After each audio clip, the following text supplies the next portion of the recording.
आप सभी को मेरा नमस्कार। मेरा नाम कोमल बंसल है।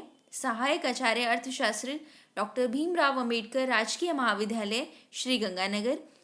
आज हम पढ़ेंगे हैरड मॉडल के बारे में। ये जो टॉपिक है ये एमए फाइनल ईयर की डेवलपमेंट इकोनॉमिक्स सब्जेक्ट का टॉपिक है। एमए फाइनल ईयर में डेवलपमेंट इकोनॉमिक्स सब्जेक्ट का टॉपिक है। इस टॉपिक का पूरा नाम है हैरड डॉमर मॉडल, लेकिन आज केवल हम हैरड मॉडल के बारे में चर्चा करेंगे। हैरड डॉमर मॉडल क्यों कहते हैं, सबसे पहले हम ये बात करते हैं। हैरड डॉमर मॉडल, इस मॉडल का नाम दो अर्थशास्त्रियों से जुड़ा है। इस मॉडल का जो नाम है वो दो अर्थशास्त्रियों से जुड़ा है। इंग्लैंड की सर रॉय हैरड और अमेरिका के प्रोफेसर इवसे डॉमर, दो अर्थशास्त्री थे, सर रॉय हैरड और प्रोफेसर इवसे डॉमर।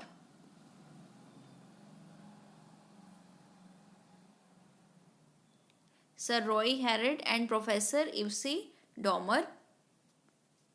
इन दोनों अर्थशास्त्रियों ने 1950 के आरंभ में इस सिद्धांत का विकास अलग अलग तथा एक ही समय में किया। इन दोनों अर्थशास्त्रियों ने क्या किया, 1950s की जो स्टार्टिंग थी इस सिद्धांत का विकास किया, अलग अलग किया किंतु एक ही समय में किया। दोनों ने अपने सिद्धांतों का प्रतिपादन केन्ज के विश्लेषण की प्रतिक्रिया के रूप में किया है। दोनों ने अपने जो सिद्धांत हैं, थ्योरीज हैं, इसका जो प्रतिपादन है वो केन्ज के विश्लेषण की प्रतिक्रिया के रूप में किया है।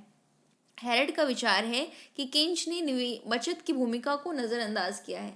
हैरड ही मानते थे कि केन्स ने बचत की भूमिका, जो सेविंग्स का रोल है, उसको नज़रअंदाज कर दिया, जबकि डॉमर ही कहते थे कि केन्स ने निवेश के तत्कालीन प्रभाव की अवहेलना की है।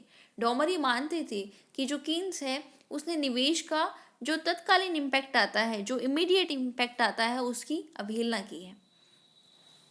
तो ये जो सिद्धांत है ये अपने आप में केन्स की विश्लेषण की प्रतिक्रिया है। तो क्या उन्होंने रिस्पॉन्स दिया, परंतु केन्स ने के पदचिन्हों पर चलते हुए हैरड डॉमर ने पूर्ण रोजगार, सीमांतवाद से छुटकारा, समष्टिवाद विश्लेषण पर बल दिया है। नेक्स्ट है हैरड डॉमर मॉडल निवेश की दोहरी भूमिका पर बल देता है। Harrod Domar model dual role of investment को मानता है। एक और निवेश आय उत्पत्ति मतलब गुणक का काम करता है और दूसरी ओर प्रभावी मांग की, दूसरी ओर उत्पादन शक्ति, उत्पादन प्रभाव को बढ़ाता है। एक तरफ तो इनकम बढ़ाता है और एक तरफ उत्पादन बढ़ाता है, यानी पूंजी भंडार का विस्तार करता है। ये लाइन बहुत ही इम्पॉर्टेंट है कि जो निवेश है वो दोहरी भूमिका में आता है। एक और तो आय उत्पत्ति और दूसरी ओर उत्पादन शक्ति। आय उत्पत्ति कैसे करता है, गुणक प्रभाव के द्वारा, और उत्पादन शक्ति कैसे बढ़ाएगा, उत्पादन प्रभाव के द्वारा। नेक्स्ट है साधारण मान्यताएं। यहाँ मैं साधारण मान्यताएं क्यों कह रही हूँ, क्योंकि हैरड और डॉमर दोनों मॉडल इन्हीं मान्यताओं पर आधारित हैं।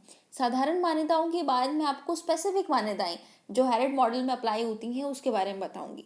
पहले हम बात करते हैं कि साधारण मान्यताएं कौन कौन सी हैं। प्रारंभिक पूर्ण रोजगार आय स्तर विद्यमान है। प्रारंभिक पूर्ण रोजगार आय स्तर विद्यमान है। अर्थव्यवस्था की कार्यप्रणाली में कोई सरकारी हस्तक्षेप नहीं है। सेकंड है कि जो अर्थव्यवस्था की कार्यप्रणाली है उसमें कोई सरकारी हस्तक्षेप नहीं है। यह मॉडल बंद अर्थव्यवस्था के सिद्धांत पर आधारित है। इसका तात्पर्य यह है कि विदेशी व्यापार तथा अनुदान की कोई भूमिका नहीं है, कि जो विदेशी व्यापार है, अनुदान है, उसकी कोई भूमिका नहीं है। इकोनॉमी क्या है, क्लोज्ड है। इकोनॉमी क्लोज्ड है। समायोजन में कोई समयांतर नहीं है। आर्थिक तत्वों बचत, निवेश, आय व्यय समायोजन एक ही समय अवधि में होता है। समायोजन जैसा है उसमें कोई भी चेंजेस नहीं है। जो आर्थिक तत्व है जैसे बचत है, निवेश है, आय व्यय है, इसका समायोजन एक ही समय अवधि में होगा। औसत बचत प्रवृत्ति और सीमांत बचत प्रवृत्ति आपस में बराबर है, यानी APS equals to MPS. APS equals to MPS. आपको पता है कि एपीएस क्या होता है, सेविंग अपॉन इनकम, और एमपीएस क्या होता है, delta saving upon delta income, यानी एपीएस और एमपीएस आपस में बराबर हैं। बचत प्रवृत्ति तथा पूंजी अनुपात स्थिर है। स्थिर प्रतिफल का नियम लागू होता है। जो बचत प्रवृत्ति है और पूंजी अनुपात है वो स्थिर है, यानी स्थिर प्रतिफल का नियम लागू होगा। पूंजी उत्पाद अनुपात क्या रहेगा, स्थिर रहेगा। आय, निवेश, बचत की परिभाषा शुद्ध रूप से की गई है। आय को, बचत को, निवेश को शुद्ध रूप से लिया गया है, मतलब इन तत्वों में घिसाई को शामिल नहीं किया जाता। वास्तविक एवं अनुमानित बचत, निवेश आपस में बराबर हैं। बचत तथा निवेश में व्यवहारिक व लेखा संबंधी बराबरी पाई जाती है। अब हम आगे चलते हैं। आगे का जो हमारी मान्यताएं हैं वो स्पेसिफिक हेरेड मॉडल के लिए हैं। आगे की मान्यताएं स्पेसिफिक हेरेड मॉडल के लिए है। कुल अनुमानित बचत कुल आय का अनुपात स्थिर है। कुल अनुमानित बचत और आय का अनुपात स्थिर है, यानी बचत आय अनुपात क्या है? स्थिर है। बचत आय अनुपात मतलब saving upon income. Saving upon income क्या है? स्थिर। तकनीकी प्रगति श्रम वृद्धि को प्रोत्साहित करती है या तटस्थ है। इसका तात्पर्य है तटस्थ तकनीकी प्रगति इस मॉडल का आधार है। ये भी बहुत इंपॉर्टेंट है। कई बार आप एग्जाम्स दोगे, कंपटीशन एग्जाम्स, अभी आरपीएससी कॉलेज एजुकेशन भी वैकेंसी आउट हुई है, अगर आप वो भी दोगे तो इस तरह के क्वेश्चंस पूछे जाते हैं कि निम्न में से कौन सी मान्यताएं हेरेड मॉडल की नहीं है। तटस्थ तकनीकी प्रगति पाई जाती है या फिर श्रम प्रधान तकनीकी प्रगति, लेबर इंटेंसिव है, कैपिटल इंटेंसिव है, पूछते हैं तो कौन सी है? तटस्थ तकनीकी प्रगति इस मॉडल का आधार है। उत्पाद की प्रति इकाई हेतु श्रम व पूंजी की आवश्यकताएं स्थिर है, यानी पूंजी उत्पाद और श्रम अनुपात स्थिर है। मतलब इसका क्या है कि बचत आय अनुपात से रहेगा, पूंजी उत्पाद अनुपात से रहेगा, श्रम उत्पाद अनुपात से रहेगा, तकनीकी प्रकृति तटस्थ होगी, स्थिर प्रतिफल का नियम लागू होगा। इसका मतलब है उत्पादन स्थिर दर से बढ़ता है। ये सब क्या है? हेरेड मॉडल की मान्यताएं हैं। इस मॉडल्स पर कई बार क्वेश्चन नेट में भी पूछा जाता है और आरपीएससी के एग्जाम्स में भी पूछा जाता है। आप फर्स्ट ग्रेड कॉलेज एजुकेशन की तैयारी कर रहे हैं तो उसमें पूछा जा सकता है। हेरेड का वृद्धि मॉडल निम्न प्रश्नों पर केंद्रित है। हेरेड का जो वृद्धि मॉडल है वो निम्न प्रश्नों पर केंद्रित है। स्थिर पूंजी उत्पाद अनुपात स्थिर बचत आय अनुपात द्वारा निरंतर वृद्धि दर कैसे प्राप्त हो सकती है?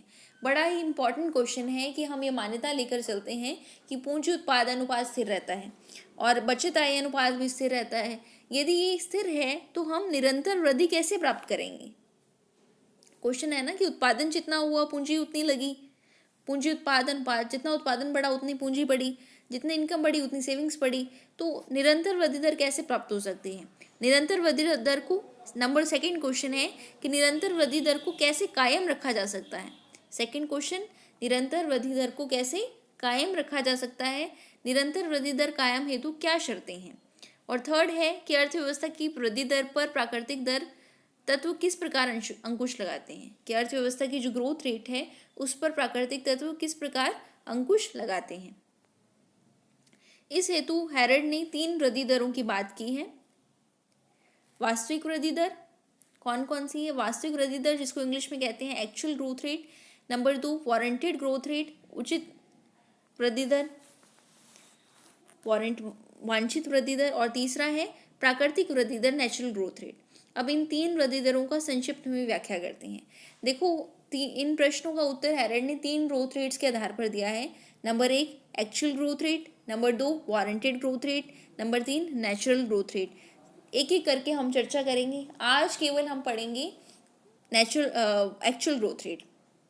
आज केवल हम स्टडी करेंगे एक्चुअल ग्रोथ रेट की।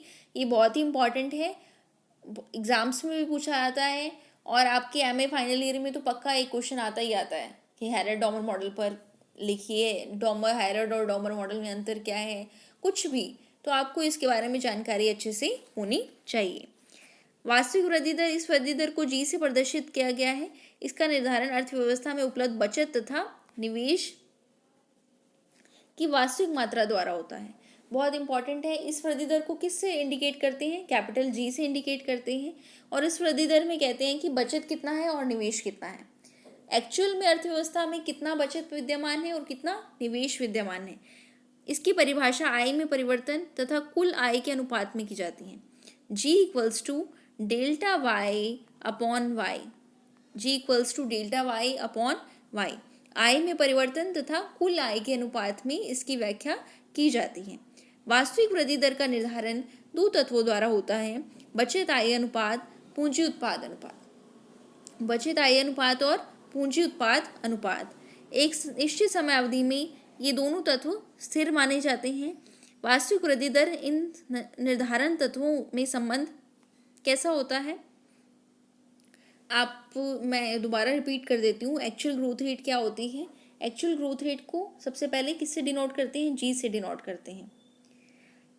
और ये इसका मतलब होता है कि अर्थव्यवस्था में कितनी बचत है और कितना निवेश एक्चुअल में प्रेजेंट है। आय में परिवर्तन तथा कुल आय के अनुपात में इसकी परिभाषा ली जाती है। आय, टोटल आय कितनी है और परिवर्तन कितना हुआ है। वार्षिक वृद्धि दर का निर्धारण दो तत्वों के आधार पर, बचत आय अनुपात और पूंजी उत्पाद अनुपात। निश्चित समयावधि में ये दोनों तत्व कैसे रहते हैं? स्थिर माने जाते हैं।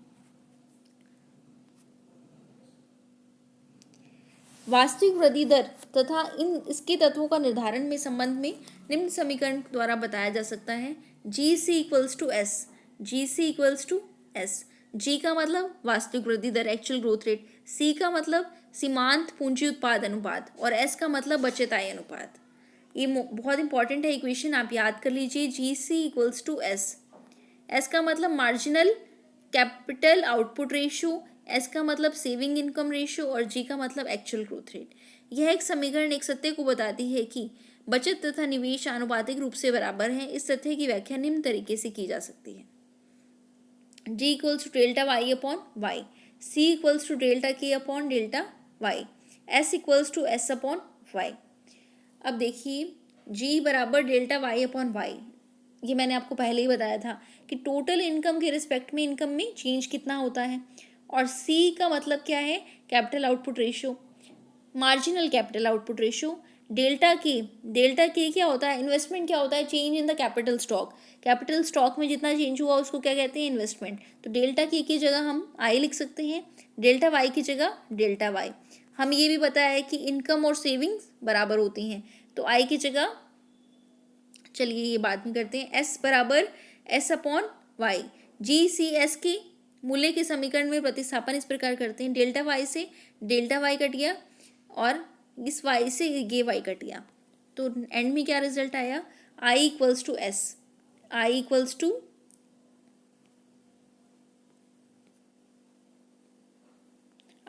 To S. बचत तथा निवेश में बराबरी वास्तविक रूप से है, निरंतर वृद्धि दर प्राप्त करने के लिए आवश्यक शर्त है। इस बराबरी को गतिशील संतुलन कहते हैं, डायनामिक इक्विलिब्रियम कहते हैं इस बराबरी को। दोबारा देख लीजिए, एक्चुअल ग्रोथ रेट को कहते हैं डेल्टा वाई अपॉन वाई। यहाँ पर जो सी है उसका मतलब है delta K upon delta Y, पूंजी उत्पाद अनुपात। एस का मतलब है सेविंग अपॉन इनकम। हमारी इक्वेशन है G C equals to S. G का मतलब delta Y upon Y, C का मतलब delta K upon delta Y और एस का मतलब S upon Y. Delta Y से डेल्टा वाई कैंसिल, वाई से वाई कैंसिल, डेल्टा की जगह की क्या लिख सकते हैं? I equals to S. ये हमारा रिजल्ट है। बचत तथा निवेश की यह बराबरी वास्तविक रूप से है, निरंतर वृद्धि दर प्राप्त करने हेतु आवश्यक है। सेविंग जितनी हो उतनी ही इन्वेस्टमेंट हो। ये है हमारा हैरड मॉडल का एक ग्रोथ रेट, जिसे कहते हैं एक्चुअल ग्रोथ रेट। आने वाली जो वीडियो है हम वारंटेड ग्रोथ रेट और नेचुरल ग्रोथ रेट के बारे में पढ़ेंगे। आज के लिए इतना ही, धन्यवाद।